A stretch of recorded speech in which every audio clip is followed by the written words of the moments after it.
J'ai dit, pars, Léona. Maintenant.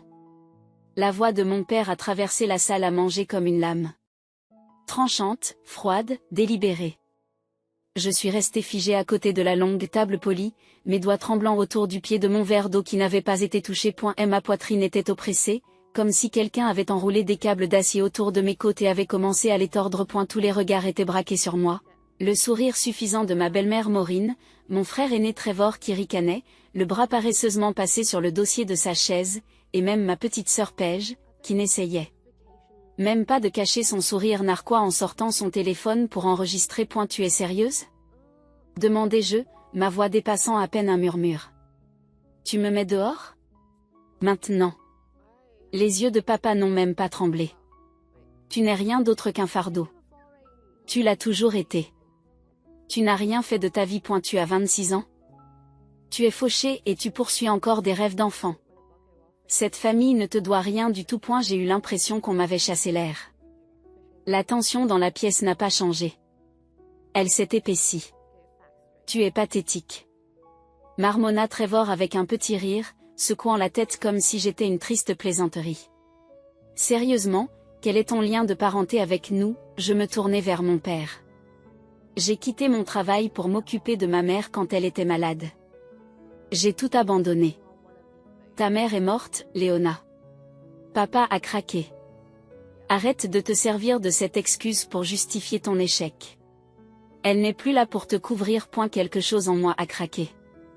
J'ai regardé le portrait sur le mur au-dessus de la cheminée. Ma vraie mère, pas Maureen. Pas la femme qui s'est glissée chez elle comme si elle y avait toujours appartenu. Les yeux bruns et doux de maman souriaient dans le tableau, toujours doux. Toujours gentil. Elle n'aurait jamais laissé cela se produire. J'ai chassé mes larmes et j'ai essayé de parler. Mais ma voix s'est bloquée dans ma gorge. Je ne resterai pas ici une nuit de plus, ai-je murmuré. Je ne veux pas de ton argent. Je n'en ai jamais voulu. Papa a gloussé. C'est bien. Parce que tu n'en auras pas, c'est Trevor qui aura tout quand je ne serai plus là. Il a fait ses preuves. Et toi? Tu es un poids mort. Trevor a levé son verre comme s'il était déjà en train de célébrer. C'est ça. Papa poursuit en faisant un geste vers le reste de la table. C'est mon héritage. Ce sont mes enfants. Toi, il m'a montré du doigt comme si j'étais de la terre sur une chaussure. Nous sommes une erreur. J'y suis resté là. Personne ne l'a arrêté. Personne ne s'est levé pour moi. Pas même Paige. Sors, a-t-il répété, calme et ferme. Et ne reviens pas. J'aurais dû pleurer. J'aurais dû supplier. Mais je ne l'ai pas fait. J'ai redressé la colonne vertébrale. Repoussé la brûlure dans ma poitrine et regardé chacun d'eux dans les yeux. Ce n'est pas moi qui vais le regretter. J'ai dit doucement. Et je suis sortie dans la nuit froide. Dans le néant. Sans argent. Pas de maison. Juste un petit sac de voyage que j'avais préparé pour la visite du week-end et un compte en banque dont le solde était à peine suffisant pour me permettre de passer la semaine. Mais je n'allais pas mendier. Pas eux. Plus jamais. Et aucun d'entre eux ne savait la seule chose qui allait tout changer. Le testament n'était pas encore finalisé. Le testament de maman. Et dans moins de 48 heures, l'avocat le lirait à haute voix. En présence de chacun d'entre eux. Je ne savais pas ce qu'il contenait. Mais je connaissais ma mère. Et elle m'avait toujours vue. La vraie moi. La fille que personne à cette table n'a jamais vraiment comprise. La fille qui était sur le point de réduire en cendres leur faux petit royaume. J'ai passé la nuit sur le siège arrière de ma voiture. Elle était garée à l'extrémité d'une station-service, sous un lampadaire vacillant qui a bourdonné comme un moustique dans mon oreille toute la nuit. Le moteur était éteint, l'air était froid et la seule chose qui me tenait chaud était le sweat à capuche que j'avais oublié de rendre à mon ex il y a 6 mois. L'odeur de lui s'y accrochait encore. Elle est fétide et faible. J'ai essayé de ne pas respirer trop profondément. Le sommeil n'est pas facile à trouver. Chaque fois que je fermais les yeux, je revoyais le visage de papa. Stoïque, cruel. Et j'entendais à nouveau ces mots. Tu es un fardeau. Ce n'était pas la première fois qu'il le disait. Mais c'était la première fois qu'il le disait avec autant de fermeté et devant un public. J'étais humiliée, en colère, blessée, mais je n'étais pas brisée. À eu lever du soleil, j'étais assise sur le trottoir, sirotant un café amer de station-service, parcourant les sites d'offres d'emploi et priant pour tous ceux qui pouvaient être payés à l'heure. Je ne pouvais plus me permettre d'attendre des rêves. Pas après avoir été jetée sur le trottoir par mon propre sang. C'est alors que le téléphone a sonné. C'était un numéro que je ne reconnaissais pas, et pendant un moment, j'ai failli l'ignorer. Mais quelque chose en moi m'a dit de décrocher. Léona à l'appareil. J'ai répondu en essayant d'avoir l'air normal. Une voix a grésillé à l'autre bout du fil. Bonjour, c'est Andrea Holt. Je suis l'avocate chargée de la succession de Margaret Flynn. Ta mère. J'ai eu le souffle coupé. Oui, virgule. Ai-je dit lentement. C'est moi. Je voulais vous rappeler que si la lecture a lieu demain à midi, votre père et vos frères et sœurs ont confirmé leur présence. Je serai là. J'ai répondu immédiatement. Il y a eu une pause. Puis sa voix s'est adoucie. Elle a demandé que tu t'assoies à côté de moi quand je le lirai. Ma gorge s'est serrée. Elle l'a fait. Oui. Elle a laissé des instructions précises. Il y a une lettre scellée. Elle voulait que tu l'ouvres avant que je ne commence. J'ai serré le téléphone plus fort, clignant rapidement des yeux. D'accord. Je vous remercie. Lorsque l'appel s'est terminé, je suis restée immobile pendant un long moment. Une lettre scellée. Quelque chose me disait que ce ne serait pas une lecture typique. Ma mère n'a jamais été une adepte du silence. Même depuis la tombe, elle essayait de parler. Le lendemain matin, je suis entrée dans le bureau de l'avocat, portant les seuls vêtements décents qu'il me restait. Une simple robe bleu marine que j'avais achetée il y a des années pour un événement à l'université, avec des chaussures plates noires et raflées. J'avais attaché mes cheveux en un chignon bas et j'avais essayé de dissimuler les cernes sous mes yeux avec un anti-cerne de pharmacie. Cela n'a pas beaucoup aidé. Dès que j'ai franchi le seuil de la salle de conférence en verre, toutes les têtes se sont tournées. Trevor a écarquillé les yeux, puis les a rétrécis. Paige chuchota quelque chose à Maureen et éclata de rire. Papa, il m'a regardé comme si j'étais un fantôme qui avait eu le culot de se lever. Je croyais avoir dit de ne jamais revenir, a-t-il marmonné. Je ne suis pas là pour toi, ai-je dit simplement. Andrea, l'avocate, s'est levée et m'a adressé un sourire chaleureux et complice. Léona, juste à l'heure. Asseyez-vous ici, s'il vous plaît. Juste à côté d'elle. Juste en face de mon père. Il avait l'air d'avoir mordu dans quelque chose de pourri. C'est ridicule, virgule. Dit Trevor en levant les bras au ciel. Elle n'a rien à faire ici. Maman lui a à peine parlé à la fin. Pourquoi est-elle assise là? Andrea ne broncha même pas, parce que ta mère l'a demandé. Tout ce qui se passe dans cette pièce est conforme à ses instructions explicites. Silence. Andrea a fouillé dans sa mallette et en a sorti une enveloppe crème scellée à la cire rouge. Mon nom y était inscrit d'une écriture douce et penchée. Mon cœur a fait un bond. Je n'avais pas vu son écriture depuis près de 2 ans. Elle m'a passé la lettre. Elle voulait que tu la lises avant que je ne m'en aille. Elle voulait que tu la lises avant que je ne commence. Mes mains ont tremblé lorsque j'ai brisé le sceau. J'ai déplié la lettre. Dès que j'ai vu ces mots, je l'ai senti. Ma très chère Léona. Si tu lis ceci, c'est que je suis partie. Et tu es dans une pièce remplie de gens qui souhaitent probablement que tu ne sois pas là. Mais j'ai besoin que tu restes, ma chérie. Peu importe ce qui se passe.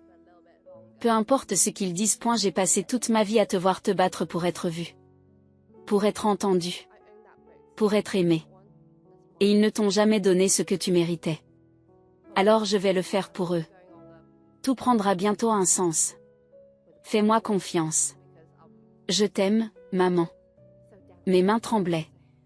Je pliai la lettre et la serrai contre ma poitrine en chassant les larmes. Je n'ai pas levé les yeux lorsque Trevor s'est moqué. Je ne lève pas les yeux quand Trevor se moque. Oh, je t'en prie. Des larmes de crocodile? Qu'est-ce qu'elle a écrit? Un mot d'amour d'adieu? Andrea se racle la gorge. Commençons. La lecture du testament commença comme n'importe quel autre jargon juridique, clause, formalité. Mais elle s'est interrompue. Et maintenant, dit Andrea, le ton soudain plus tranchant, nous passons à la distribution personnelle des biens, telle qu'elle a été décrite par Margaret Flynn. Le père s'est redressé. Trevor s'est penché en avant. Trevor Flynn, lit Andrea. À toi. Mon fils aîné. Je te laisse la collection de voitures anciennes du garage ouest et un compte d'épargne à ton nom d'un montant total de $20 000. Trevor cligna des yeux. C'est tout. Paige se redresse. Attendez, c'est tout ce qu'il reçoit? Andrea ne s'est pas arrêtée. Paige Flynn. Je te laisse ma collection de bijoux, à l'exception du pendentif en émeraude, qui doit rester dans le coffre-fort familial. Paige a fait un bruit comme si quelqu'un l'avait giflé. C'est tout? Les bijoux? Tu te moques de moi? Le visage de mon père devient lentement rouge. Et à mon mari, Alan Flynn, tout le monde est devenu silencieux. Andrea l'a regardé droit dans les yeux. Je ne laisse rien. La salle a explosé. Quoi? Papa s'est levé, renversant sa chaise. Qu'est-ce que c'est que ça? Tu l'as entendu, dit Andrea calmement. Elle ne t'a rien laissé. Trevor se lève d'un bond. Trevor se leva d'un bond. Ce doit être une erreur. Elle ne ferait pas ça. Il faut que tu revérifies le testament. Tout est écrit ici, a répondu Andrea, en feuilletant la page signée avec le cachet du notaire. Et enfin, dit-elle en se tournant vers moi, à ma fille Léona, la pièce tomba dans un silence tendu. Je laisse l'ensemble de mon patrimoine, y compris la maison familiale, tous les comptes et les économies, la propriété viticole en Italie et mes parts dans la société d'édition. Je me suis figée. Je me suis figée. J'ai murmuré. La valeur totale est estimée à un peu moins de $12 millions, a ajouté Andrea. Trevor est resté bouche bée. Maureen est devenue toute blanche. Page a laissé échapper un « et loin étranglé. Mais c'est mon père qui a brisé le silence. C'est un mensonge, a-t-il tonné. Elle ne ferait jamais ça. Pas à moi. J'ai pris soin d'elle. Andrea a sorti un autre morceau de papier. Et pourtant, dit-elle froidement, voici une lettre signée de votre femme. Décrivant votre infidélité, votre mauvaise conduite financière et vos abus psychologiques, ainsi que des documents fournis par un détective privé qu'elle a engagé. Elle a fait glisser la lettre sur la table. Les mains de mon père tremblaient. Tu as tout gâché, m'a-t-il dit en chuchotant. J'ai croisé son regard avec quelque chose que je n'avais pas ressenti depuis des années. Le pouvoir. Non, ai-je dit doucement. C'est toi qui l'as fait. Pour la première fois, personne ne s'est moqué de moi. Personne ne s'est moqué. Ils étaient tous trop occupés à se défaire. Tu as planifié ça, marmonna Trevor en me regardant comme si je venais de lui voler tout son avenir. Non, dis-je calmement. C'est maman qui l'a fait. Andrea s'est levé. Le testament est définitif. Si quelqu'un tente de le contester, nous nous appuierons sur les preuves présentées dans les documents joints par Madame Flynn. Elle m'a tendu un dossier. Vous voudrez peut-être lire ceci en privé? Léona. Votre mère a laissé des lettres et des documents détaillés pour vous. J'ai acquiescé, serrant le dossier comme s'il s'agissait d'une armure. Tu ne sortiras pas d'ici avec ma maison, a grogné mon père en s'avançant. La voix d'Andrea l'a interrompu. Monsieur, si vous ne partez pas pacifiquement, j'appelle la sécurité. Sa mâchoire s'est crispée. Pendant une seconde, j'ai cru qu'il allait exploser. Puis, avec un regard amer, il s'est tourné vers moi. Elle a fait une énorme erreur, a-t-il sifflé. Tu n'es pas faite pour ce genre de pouvoir. Non, répondis-je en le regardant droit dans les yeux. Mais je suis faite pour te survivre. Il s'est moqué et est parti en trombe. Trevor et Paige l'ont suivi, trop abasourdis pour en dire plus. Seule Maureen s'attarda. Elle me détestait, n'est-ce pas, demanda-t-elle doucement. Son masque se fissurant enfin. Je l'ai regardé longuement. Elle t'a piqué. Ses yeux se sont remplis de larmes. Mais elle n'a rien dit et est partie. Andrea a posé une main sur mon épaule. Tu vas bien? J'ai hoché la tête. Ça ira. J'ai passé les jours suivants à lire les lettres de maman. Elle avait tout écrit. La violence psychologique. Les mensonges. Le favoritisme. Même les petits moments. Comment elle m'entendait pleurer dans le grenier pendant qu'il faisait la fête en bas. Comment elle a toujours espéré que je lui pardonne d'être restée silencieuse. Elle n'avait pas pu me protéger dans la vie. Mais dans la mort, Elle avait tout arrangé. Une lettre m'a particulièrement marquée. La dernière. Léona, profite de cette seconde chance. Construis-toi une vie. Pas pour la vengeance. Pas pour eux.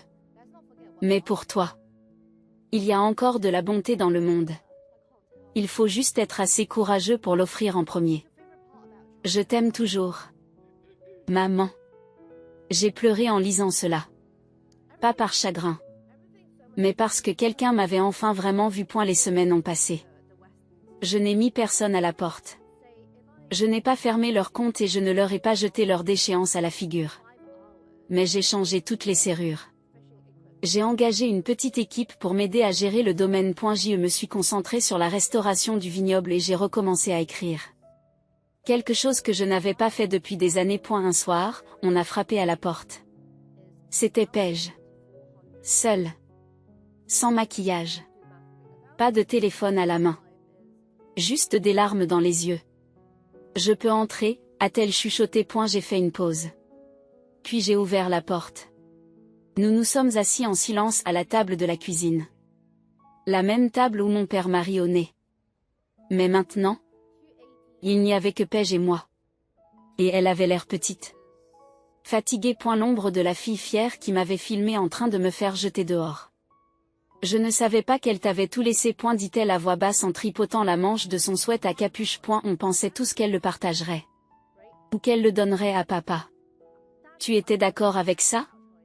J'ai demandé, en croisant les bras. Elle soupire. Honnêtement, je n'y ai pas réfléchi. Je suppose que je me suis dit que j'allais recevoir quelque chose. C'est ce que nous avons tous fait. Mais le voir tout perdre. Voir Trevor sombrer dans la spirale. Et papa boire comme s'il était en train de mourir. J'ai commencé à réaliser à quel point nous étions tous brisés. Je n'ai pas répondu parce qu'une partie de moi ne lui faisait toujours pas confiance. Je suis venue ici, a-t-elle ajouté, la voix tremblante. Parce que je voulais dire que je suis désolée. Je l'ai regardé. J'ai été cruelle, a-t-elle murmuré. Je les ai regardés te déchirer et je n'ai rien fait. J'ai ri de toi. Mais tu n'as jamais mérité tout cela. Les larmes ont recommencé à couler dans ses yeux. Je ne me suis pas précipitée pour la réconforter. Je suis restée assise là, à regarder le moment se dérouler, à la voir affronter des choses qu'elle n'avait jamais eu à faire auparavant. La responsabilité. Était lentement, elle a levé les yeux vers moi. Est-ce que tu me détestes? J'ai réfléchi. Non, j'ai répondu. Mais je ne te fais pas confiance. Pas encore. Elle a acquiescé en s'essuyant le visage. C'est juste. Une autre pause. Je veux aller mieux, dit-elle doucement. Je veux arranger les choses. La lettre de ma mère a résonné dans mon esprit. Il y a encore de la gentillesse dans le monde. Il suffit d'être assez courageux pour l'offrir en premier. J'ai expiré. Tu peux rester pour le dîner ai-je finalement dit. Je ne promets rien d'autre. Ses yeux se sont illuminés. Et pour la première fois depuis longtemps, j'ai vu quelque chose de vrai en elle. Les jours suivants ont apporté d'autres chocs. Trevor a été arrêté pour avoir tenté de liquider l'un des anciens comptes de maman. Un compte qui avait été légalement gelé après sa mort. Fraude, vol d'identité et mauvaise conduite financière. L'enfant chéri s'effondre. Papa avait quitté la ville, vidé, en colère et paranoïaque. Andrea m'a appelé pour me dire qu'il avait essayé de contester le testament, mais qu'il avait abandonné lorsque le tribunal avait présenté les preuves de l'enquêteur principal. Tout s'écroulait. Et pourtant, je n'en étais qu'au début. Je ne les ai pas poursuivis. Je n'en avais pas besoin. Leur chute était une vengeance. C'était la justice. La vérité suffisait. Et j'étais trop occupée à construire quelque chose de mieux. Quelque chose à moi. Un matin, une lettre est arrivée à la maison. Écrite à la main. D'une femme que je ne connaissais pas. Chère Léona, ta mère a aidé ma famille quand nous n'avions rien. Elle a envoyé des provisions de façon anonyme.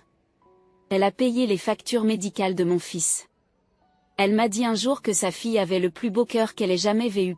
Qu'un jour, le monde finirait par le voir aussi. Je pense que ce jour est arrivé. J'ai serré la lettre contre ma poitrine, le souffle court. Maman ne m'avait jamais rien dit de tout cela. Elle ne m'avait pas seulement laissé la maison ou l'argent. Elle m'avait laissé son héritage. Et c'était enfin à moi de le vivre. Quelques mois plus tard, la maison ne semblait plus être la sienne. C'était la mienne. Les portraits poussiéreux ont été décrochés. Les couleurs froides ont été remplacées par des couleurs chaudes. Les couloirs silencieux étaient désormais animés par de la musique, du jazz doux le matin. Mes disques préférés le soir. La maison était encore grande, encore trop grande pour quelqu'un comme moi, mais j'apprenais à grandir dans l'espace, et non à m'y rétrécir. Le vignoble prospère à nouveau. J'avais embauché une équipe gentille et travailleuse qui se souciait davantage du métier que du profit. L'un des travailleurs les plus âgés, Monsieur Gallo, travaillait avec maman depuis des années. Lorsque je me suis présentée, il s'est essuyé les mains sur sa salopette et m'a dit « Vous lui ressemblez, mais vous êtes plus combatif. » J'ai souri. Parce qu'il avait raison. Cela faisait des années que l'on me marchait sur les pieds. J'ai été rejetée. J'ai été rejetée par les personnes même qui étaient censées me protéger. Mais maintenant, j'avais quelque chose de plus fort que la vengeance. La paix. Et un but. Puis, par une fraîche après-midi d'automne, je l'ai revu. Papa, debout à la porte comme un fantôme, mal rasé, amaigri. Les yeux enfoncés et creux. J'aurais pu l'ignorer. J'aurais pu appeler la sécurité. Mais je suis sortie. Et elle n'a d'abord pas parlé. Puis, tu ressembles à ta mère. Je sais. J'ai tout perdu, a-t-il marmonné. La maison, les voitures, même Trevor ne me parle plus. Je n'ai rien dit. Je voulais te détester, a-t-il admis. Je ne comprends toujours pas pourquoi elle t'a tout donné. Je l'ai regardé dans les yeux. Avec fermeté. Parce qu'elle savait que je ne le gaspillerais pas. Ses lèvres ont tressailli. Il a presque souri. Presque. Je suppose qu'elle avait raison. J'ai attendu. Il s'est déplacé maladroitement. Je ne veux pas d'argent. Je le sais mieux maintenant. J'ai pensé que tu voudrais peut-être savoir que je suis désolée. Je l'ai étudié. Les lignes de son visage. Les fissures dans l'armure. Il n'était plus le tyran. Juste un homme qui n'avait plus que des regrets. Je ne te pardonne pas, virgule. Ai-je dit. Pas encore. Peut-être jamais. Il a hoché lentement la tête. Mais je ne te déteste pas non plus. Il a eu l'air surpris. J'ai appris quelque chose, ai-je dit. La haine ne fait qu'empoisonner la personne qui la nourrit. J'ai lâché beaucoup de choses. Pour moi. Une longue pause. Merci, a-t-il dit à voix basse. Je me suis retournée et je suis rentrée à l'intérieur, fermant la porte derrière moi. Les semaines ont passé. Paige a commencé à faire du bénévolat dans un refuge. Nous dînions tous les dimanches. Elle avait encore du travail à faire. Moi aussi, mais nous essayions. Et cela comptait. J'ai transformé l'une des chambres libres en un espace d'écriture communautaire. Quelques filles du quartier venaient chaque semaine. L'une d'entre elles me rappelait moi à 17 ans. Parlant doucement. Invisible. Mais ici, elle souriait. Elle riait. J'ai vu en elle ce que maman a dû voir en moi. Un soir, alors que le soleil plongeait derrière les vignes et baignait le ciel d'or. Je me suis tenue sur le balcon et j'ai relu sa dernière lettre. Léona, ils ne t'ont jamais vue. Mais moi, je t'ai toujours vue. Je n'ai pas élevé un fardeau. J'ai élevé une femme plus forte que tous les hommes que j'ai connus. Tu n'es pas ce qu'ils ont dit que tu étais. Tu n'es pas tes échecs. Vous n'êtes pas votre honte. Tu n'es pas une erreur. Tu es tout ce que j'ai fait de bien. Vivez fort. Soyez fiers. Et ne te rabaisse jamais pour des gens qui portent l'ombre comme une armure. Je t'aimerai toujours. Maman. Des larmes ont coulé sur mes joues. Mais cette fois, elles n'étaient pas dues à la tristesse. Elles provenaient de la guérison. Je n'étais plus un fardeau. J'étais le commencement. Et je ne faisais que commencer.